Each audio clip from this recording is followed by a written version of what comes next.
जाते हो परदेश पिया भाई का पार्सल मंगवाइले बन पता नहीं का हां का मंगवाइले बन ए चूड़ी मंगवाले रहनी तीज पर पहने खातिर बाबा खाली पैसा जियान करत नहीं ए तो हम अपना मर्द के पैसा जियान करता नहीं तो राउर काहे छाती फाटता पार्टी ना हमरे भैया के कमी नहीं उड़ावता नहीं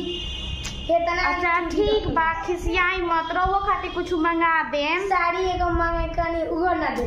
अच्छा ठीक बा मंगा देम सड़िया नोई में के सेम टू सेम रवा के मंगा देम ना हम लोग तो पहले पार्सलवा खोल के देखे दी आ जानते नहीं मीशो से मंगवाले बनी मीशो पर सेल चलता केतना के हाई 150 के हो भाई इतना सस्ता तुम देखो जाओ कैसन देखी ना बहुत सुंदर आइल होई आ ना आइल होई तो रिटर्नो के ऑप्शन अब मिलता रुकी रवा के दिखाओ तो बाबा की है ने की देखी तो कितना सुंदर आइल बा रोवो पहन सके नी लड़ाई मत करी लेकिन जानता नहीं एगो बात कही हम धइनी कि से कोहे मत का अपना माओ से मत कहे बताई। चोरा के मंगवानी होई आई बाप रे अब तो कहे काहे चोरा के मंगवानी रोवो के देव ननद भाभी में हमेशा झगड़ा थोड़ी होला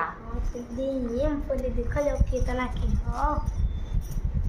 ऐसे देखी ना कितना सुंदर लगता ठीक बा रोवो पहन लेम जब हम तीज के दिन पहन लेम नु ओकरा बाद रोवो रख लेम ना अपन दोस्त मंगात रहे ठीक बा तब हम दोसर मंगा लेम